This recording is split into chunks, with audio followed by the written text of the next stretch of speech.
Donc, nous étions en train de parler de l'environnement pour valoriser ses talents. Nous sommes toujours dans notre échange intitulé Comment valoriser ses talents. On avait une petite coupure à cause d'un problème technique. Donc, j'étais en train de parler de l'environnement pour comment valoriser ses talents. Donc, j'étais en train de dire que il y avait trois types d'environnement. On était au premier environnement qui est l'environnement personnel. Comme je le disais, il y a Miles Monroe comment il s'appelle? Abraham Maslow qui a découvert les cinq fondamentaux de l'homme. Mais il y a Miles Monroe qui a dit le plus grand besoin de l'homme, c'est de se connaître. Donc, quand vous êtes au niveau personnel, pour savoir quel est le talent l'environnement personnel, c'est-à-dire l'environnement personnel de votre talent commence vous-même par la reconnaissance des talents que vous avez et de ce que vous-même vous dites ce que vous êtes. C'est pourquoi, par exemple, lorsque vous lisez dans 1 Roi chapitre 17, lorsque Élie parle à Cap, on l'appelle Élie le Tishbite, un habitant des Galates, mais personne ne connaissait qu'il était prophète. Mais lorsqu'il parle devant Akab, il dit l'Éternel dont je suis le serviteur, l'Éternel devant qui je me tiens. C'est-à-dire qu'au niveau personnel, lui-même, il se reconnaissait qu'il était serviteur de Dieu. C'est-à-dire que le premier environnement qui vous permet, qui est à la base, qui permet à votre talent de s'épanouir jusqu'à arriver déjà, c'est le premier étape, c'est la première étape pour la mise en valeur de vos talents, c'est-à-dire vous-même de vous reconnaître que vous avez un talent, c'est-à-dire à ce niveau, c'est que vous-même vous dites quand vous êtes en privé. Et c'est que le temps que vous accordez à vos talents aussi. Parce qu'un élément qui est important, c'est à quoi on accorde plus de temps, c'est ce que l'on devient. C'est pourquoi, dans cette notion du niveau de l'environnement personnel, nous pouvons dire qu'il y a deux types de temps. Il y a les temps que tout le monde connaît et il y a les temps privés. Par exemple, les temps pour certains footballeurs, les temps qu'eux-mêmes font leur propre entraînement. C'est-à-dire que au-delà de l'entraînement de l'équipe, et même font leur propre enterrement. Il y a de ceux qui apprennent un instrument et même en privé, les gens ne le savent pas. Ou bien ils améliorent leur performance. Donc, c'est-à-dire que il y a un élément qui tue aussi les talents, c'est aussi un manque de discipline. Quand vous manquez de discipline au niveau personnel, vous pouvez aussi, vous pouvez avoir du talent, mais si vous ne le pratiquez pas, et si vous ne le mettez pas en valeur, ou si vous ne créez pas un environnement personnel, vous-même, c'est que quand vous reconnaissez que vous avez un talent, vous devez vous-même, à votre niveau personnel, lui accorder beaucoup de valeur. À ce niveau, je voudrais mettre un peu une nuance qui est importante, c'est-à-dire que beaucoup de gens, quand on parle de talent, ils voient plus la visibilité. L'élément le plus important, c'est d'être utile dans la société. C'est-à-dire que, par exemple, celui qui stresse, pas qui stresse, qui tresse, pardon, celui qui fait la coiffure n'est pas plus important que celui qui chante, par exemple, ou celui qui joue à l'instrument. Celui qui chante n'est pas plus important, par exemple, n'est pas supérieur à celui qui joue à l'instrument, parce que nous vivons dans un monde, comment on appelle ça, de l'interdépendance, parce que le plus haut niveau de la vie, le plus haut niveau de la vie, ce n'est pas l'indépendance, mais c'est l'interdépendance, parce que votre talent aussi, dans le premier environnement, il y a l'environnement personnel et l'environnement humain. De la même manière qu'une plante croît ou bien un animal croît dans un environnement précis, de la même manière aussi qu'un talent se développe aussi dans un environnement humain bien précis. C'est-à-dire, dans la vie, il y a des endroits où vous êtes, où il y a des gens qui sont là que pour tuer vos talents. Vous voyez, il y a des gens, comme on appelle souvent les assassins de la destinée. Donc, aussi d'une manière générale, il faut savoir une chose qui est importante, il ne faut pas seulement avoir des relations. Moi-même, j'ai écrit un livre sur les relations humaines. Les relations, c'est importante.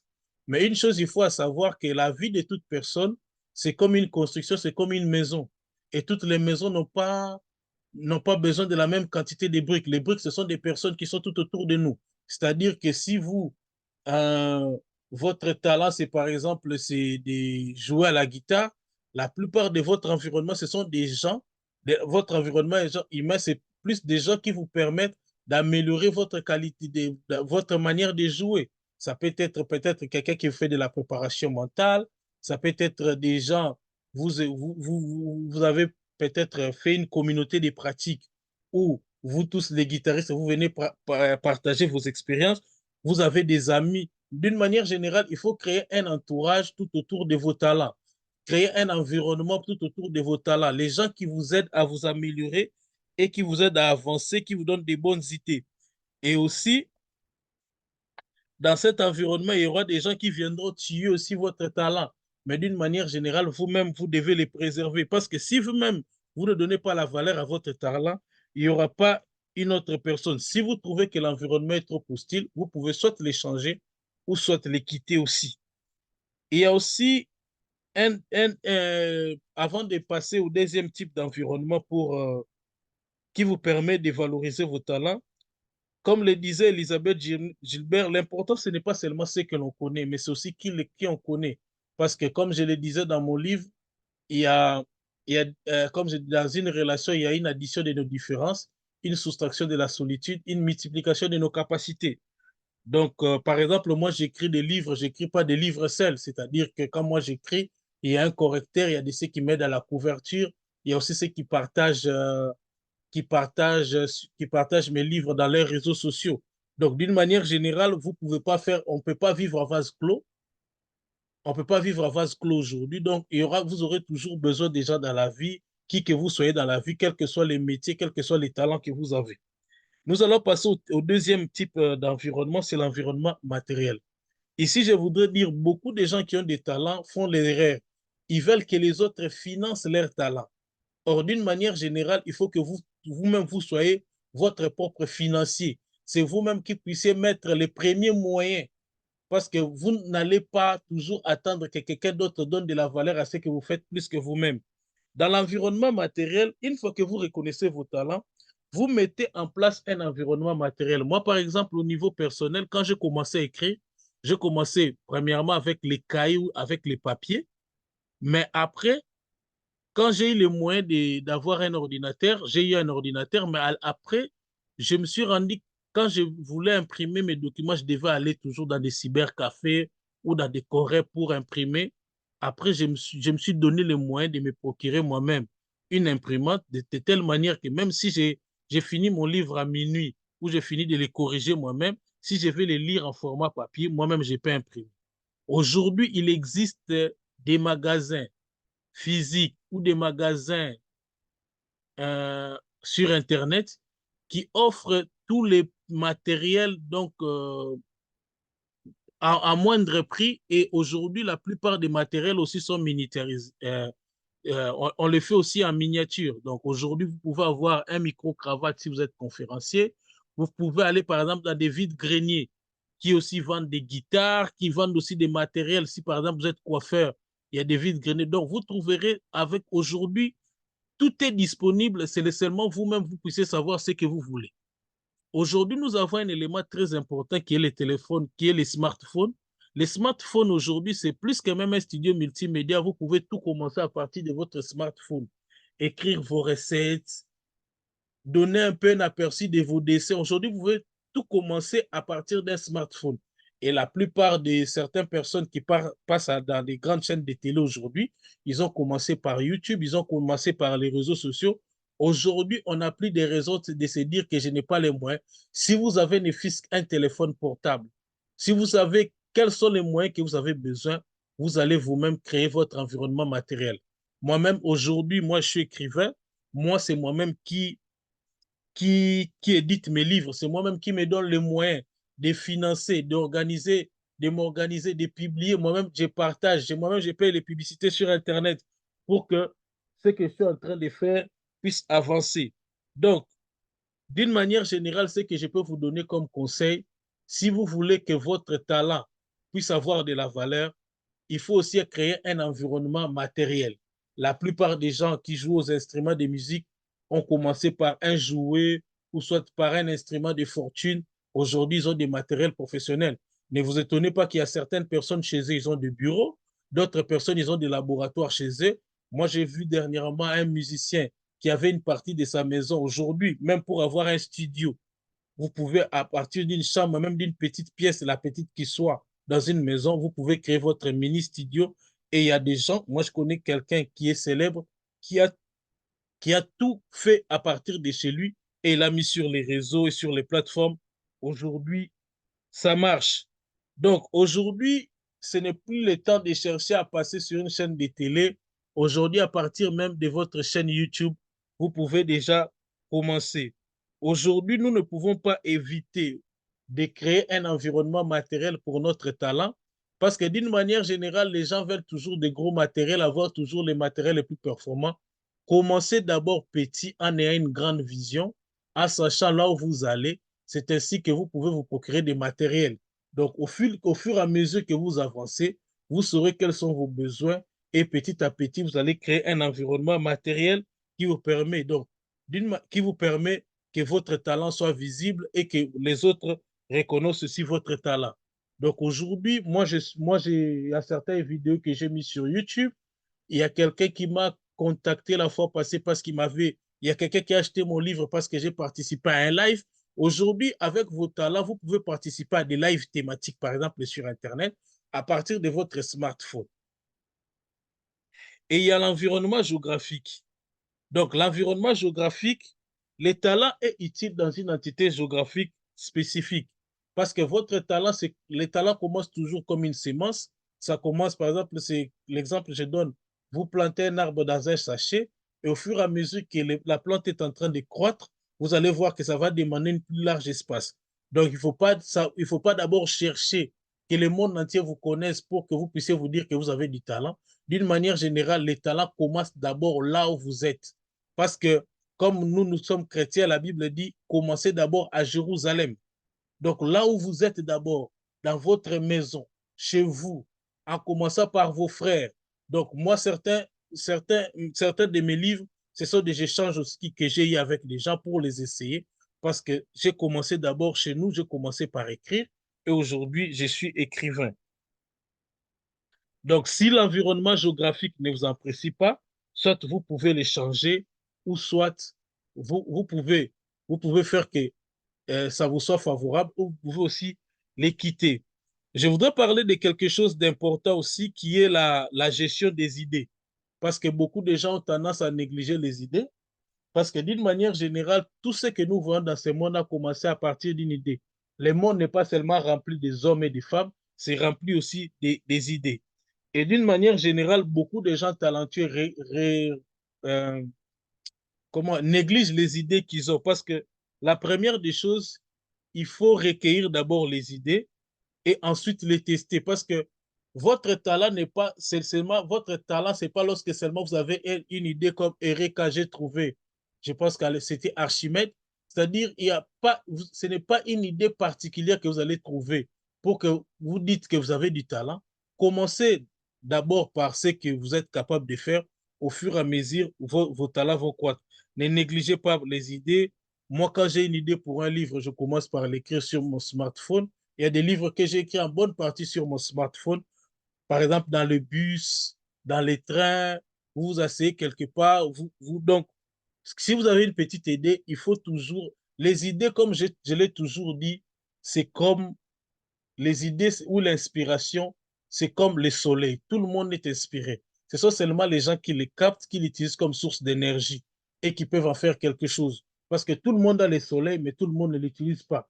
Donc, il y a pour certains, le soleil, c'est une occasion pour qu'ils vendent de la glace, pour qu'ils fassent bien leur commerce. Il y a certains, pour ceux qui utilisent les photovoltaïques, c'est une occasion de capter cette énergie, de capter cette énergie pour que ça puisse chauffer la maison, aider à faire la cuisine et la lumière ou pour la lumière. Donc, on peut manquer d'argent, mais on ne manque pas d'idées. Comme je le disais, donc, le monde n'est pas seulement, il n'y a pas seulement des animaux et des humains ou des plantes, mais il y a aussi les idées parce que tout ce que nous voyons, l'ordinateur que j'ai, tout ce que nous avons ici, c'est à partir de l'idée d'une personne. Et comme je le dis toujours, les idées sont partout, il faut seulement les capter. Et comme je le dis souvent, les idées les plus brillantes au monde sont sans valeur si vous ne les partagez pas. Nous sommes arrivés à la fin de notre échange. Je voulais dire une chose, beaucoup de gens, nous avons l'habitude de prier, de demander des choses à Dieu, que Dieu que nous soyons bénis du point de vue financier, que tout ce que nous voulons faire avance. Mais une chose qui est importante, je voudrais, comme, comme Jésus, lorsqu'il a transformé l'eau en vin aux noces de Cana, Marie a dit une chose que faites tout ce qu'il vous dira. C'est-à-dire, souvent nous demandons des choses à Dieu, mais nous ne nous demandons pas ce que Dieu veut que nous puissions faire. Et une des choses, je ne dis pas pour tout le monde, certaines bénédictions que nous avons dans la vie, ça passe aussi par notre talent, les talents que Dieu nous a mis, que nous devons mettre en œuvre, que nous devons valoriser. Avant de conclure, je voulais parler de la valorisation. La valorisation de votre talent passe aussi par des supports sur lesquels vous les mettez. Donc, moi, mes livres, je peux vous parler comme ça, mais mes livres sont disponibles en format papier et en format numérique. Donc, vous pouvez vous en procurer. Il y a un élément important, c'est les supports aussi que vous utilisez. Vous pouvez commencer à chanter, chanter sous la douche, les gens ne vous écouteront pas. Donc, vous devez mettre une valorisation. La valorisation, c'est vouloir aussi rendre public ce que vous faites. C'est par exemple, aujourd'hui, il y aura ceux qui vont partager qui ont partagé leur dessin, qui ont partagé la coiffure, les coiffures qu'ils ont déjà fait à certaines personnes, certains, les chants qui sont, l'inspiration qu'ils ont des chants, par exemple. Donc, d'une manière générale, il ne faut pas demander seulement à Dieu de faire des choses pour nous. Demandons-nous aussi de notre côté qu'est-ce que Dieu veut que nous puissions faire. Et ce que Dieu veut que nous puissions faire, premièrement, c'est de valoriser nos talents, de les considérer et de les donner la valeur, parce que d'une manière générale, la Bible dit maudit soit celui qui prend l'œuvre de l'Éternel avec négligence, parce que les talents, c'est les choses que Dieu vous a données. Et il y a des bénédictions qui ne passeront qu'au travers de votre talent. Et c'est ce que Dieu vous demande de faire, c'est de mettre votre talent à l'utilité commune. Ne cachez pas vos talents. Les talents, non, moi je chante bien, moi je parle bien, moi j'écris bien. Ne laissez pas vos talents seulement pour vous. Partagez-les avec les autres. Et une chose est importante, c'est que je voudrais vous dire aussi aujourd'hui, les talents, en conclusion, les talents n'ont pas d'âge. Les talents ne tiennent pas compte des diplômes. Ça, c'est l'un des pièges, ou bien c'est deux pièges que nous avons dans la vie. Parce qu'il y a des gens qui disent non, c'est pourquoi même Jérémie disait que, euh, Gédéon disait que, ou Jérémie disait que je ne suis qu'un enfant, Gédéon, ma famille, je suis le plus petit de ma famille. D'une manière générale, les talents n'ont pas d'âge.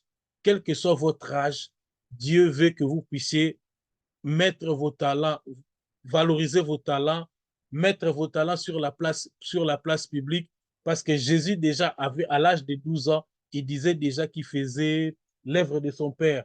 Et d'une manière générale, comme certains théologiens ou certaines personnes disent que la majorité biblique, c'est à 12 ans, et la majorité dans nos pays, c'est plus à 18 ans.